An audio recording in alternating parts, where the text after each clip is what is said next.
Hey look man, it's do apologise again for the slight delay on making these videos. Love real life stuff, don't you? But yeah, let's dive into this with the DM vlog this time. So I'm going to talk about the in real life session in my own setting in this one, and what happened last session, which was rather interesting. This one was actually one of our longer sessions. We tend to do these maybe once every few months, like either bi-monthly or something along those lines, like either every second month or every third or fourth month. Basically, when we can, we basically have a long all-day D&D session, starting at 12 in the afternoon, finishing about 8, 9, about 9, 10 o'clock, give or take. So this was this one. It's always fun as a DM preparing that, because you're like, okay, I just need to prepare a little bit, and then you have to prepare a shit ton. So this was one of the ones that I think I prepared more than I should have, which is a good thing to have sometimes. But yeah, last time we left the party before the session, they basically had dealt with Dr. Nova. They, in a sense, that they stabbed her in the neck, she got away, and then they had a little bit of a talk and discussion about what was going on happened there. I'm interested. It was an interesting little thing. We had character interaction where it was like Zeon the Paladin having the discussion with Xanos the rogue swashbuckler on like their actions may have consequences kind of thing. But basically what happened after that was I had basically messages sent to Magnus, who's basically the kind of general of the Torchhead, which is the main governmental power in my setting, kind of like an empire, kind of less kingdom, kind of not too sure how to define them. But yeah, Zeon actually ordered to send some messages to Magnus to explain the situation to him via Calway message. Sorry, sending. He wasn't too happy. He said he basically wants to discuss something with the party in much more detail. But he did say them head to Tomb Bay because we're having some reports of strange activity there that might be up their alley.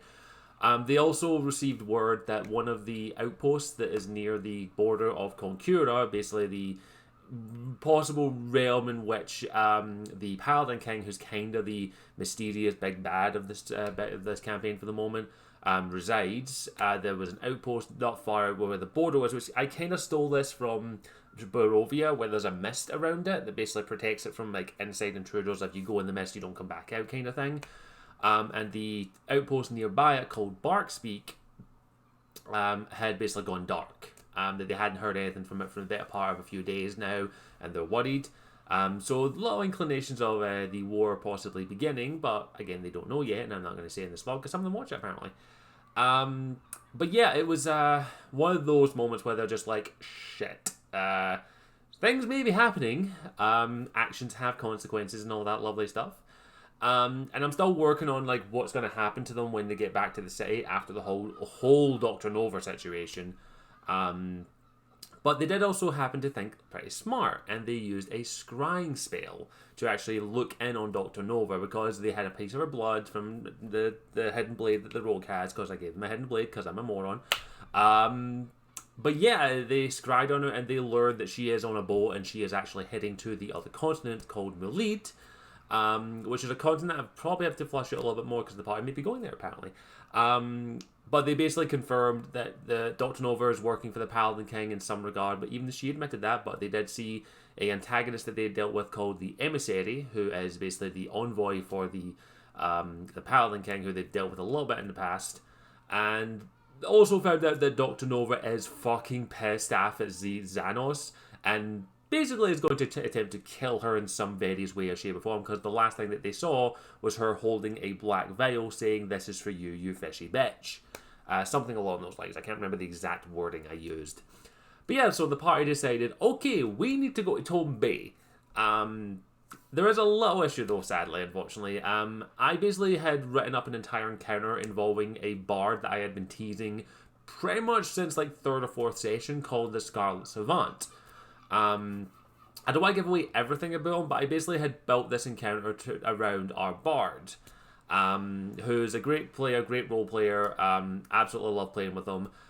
Sadly, he decided to cancel on us that day, sadly, so I had to either do one of two things. I either had to scrap the entire encounter, or use the encounter that I had built specifically for the bard without the bard, and I decided to use the encounter because I couldn't think of anything else to replace it. I put a lot of work into it, and I didn't want to actually sit down and just be like, I'm scrapping the whole thing and use it another time. I don't like doing that if I don't have to, so I just said fuck it and just went with it. And the encounter went the complete opposite direction. And basically the party went to the first town that they had actually saved. What did I call it? I think it was Myrtals. This was a town that the party basically went and managed to free and make it. It was basically a ruined city. Not city, town that they were able to clear out, and it had actually flourish. It had actually become a proper town again. And they were having a celebration, they were invited, they got to see some NPCs that they hadn't seen in a wee while. It was a great encounter, I really did like it. And the Scarlet Savant, one of the legendary bards of this region, was going to be performing. He is a College of Glamour bard who basically can charm you with their voice just by performing for up to 10 minutes, I think it is, if memory serves me, and you are charmed by them if you feel it's safe, of course. And Paladin, of course, is immune to charm because Paladins. But I managed to separate them enough to be that. And basically, the Scarlet Savant, they kind of learned a little bit that he basically managed to coerce and actually convince the Paladin of the group through a very high deception roll. See, that's how you deal with Paladins, with how Paladins get good liars, because Paladins normally don't have high insight. Normally. But again, you also have to roll really well, and I rolled really fucking well. Because this was a bard who was very good at lying. But that's kind of how I built around him, and he basically lied and said, hey, I'm just here to perform people, I just want to make people have a good time, I charm them, make sure they relax, chill, all that lovely thing. And I just realised there's a pair of boxes behind me, so I'm just going to move those out of the way, because that's, whatever. But yeah, that is how I played the encounters. He was able to convince the Paladin, who is all righteous and must not do this, and manipulating people is wrong kind of thing, to be like, hey, I'm just making people happy. And our ranger fighter barbarian now, yes, he multiclassed again, basically was having the time of his life, enjoying himself, even though he's normally this brooding, sad character and all that kind of thing. He was actually having a good time, and he eventually, the Paladin Dion just went, okay, I'm just going to relax. Even Xanos and all that were having a good time. Xanos even managed to talk Xanos actually tried to cheat a game of cards, but she got cheated. And the Paladin was like, fuck off, take your money, get no fucking cheating in my watch, and that kind of thing. Zone of truth. Paladin's got to love him. But the party also noticed that during this performance that there was actually someone sitting at the table who didn't seem like they were enjoying themselves. Xeon went up to them, talked to them a little bit, and it turned out it was a mercenary who they found out later on it's actually a bounty hunter who's actually after the Scarlet Savant for something that he did. And it later turned out why they were after him. The party did find out, because basically the Scarlet Savant is a basically lesser incubus, in a sense that they most likely had an incubus heritage or succubus heritage, and basically was taking someone up to his room to have a bit of fun times with. Xanos decided to butt in and turn it into a threesome. And through the fact that he was able to charm Xanos a little bit, she got to watch him basically suck the life out of the other person that was with them and basically rejuvenate himself a little bit. So yeah, she got to see that, and the party eventually did figure out, and basically it ended a mini encounter. And while bards are fun, they've gone up against a group of individuals that involves a rogue, a ranger, barbarian fighter, a cleric, and a paladin. They don't last long, like, at all. Like, even with charmed effects, because the paladin, once they got within range, charm was gone. The bard didn't last long, unfortunately. I kind of wish it, again, I had planned it to be a better encounter than that, but I had to do what I was. They did also find out that the mercenary in question was actually a half tabaxi, kind of a human looking with cat ears and a tail, because I play a lot of Final Fantasy 14, don't judge me, who was actually a class that I'd actually got off the DM's Guild. I don't think I've revealed it to the party, but they are a spiritualist, which is kind of a warlock, but not like a patron warlock kind of thing. Kind of a combination of warlock paladin kind of thing. But yeah, they didn't find out what she was, but she was kind of a know-nothing bounty hunter who's like, I'm after this fucking guy. They didn't kill the Scarlet Savant. They fucking curb stomped him, pretty much, but they didn't kill him. Because the bounty hunter basically cut out the Scarlet Savant's tongue, locked him in a cupboard and says, I'm taking him, I'm getting a bounty, fuck off. And they did also find like he had like gems on him that actually had souls in them that he was using to rejuvenate himself a little bit.